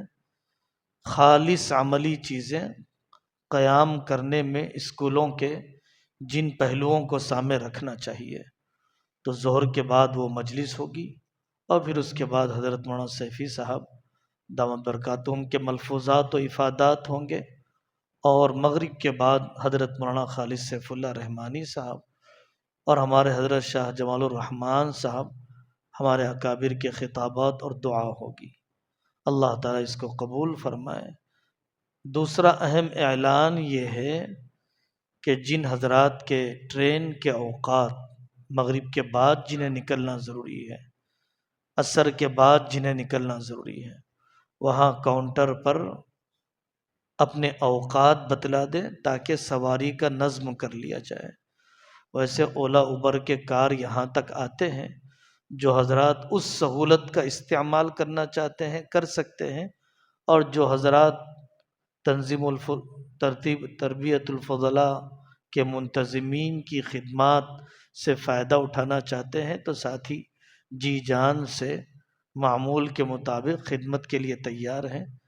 2 گھنٹے پہلے یہاں سے ہم نکل جائیں، 2.5 گھنٹے پہلے ہم نکل جائیں۔ نامپلی سے جن کی ٹرینیں ہیں، سکندرآباد سے جن کی ٹرینیں ہیں، اور عشائیہ ان کو پیک کر کے خدمت میں پیش کرنے کی کوشش کی جائے گی تاکہ سفر میں دشواری نہ ہو۔ سبحان اللہ و بحمدہ، سبحانک اللہ۔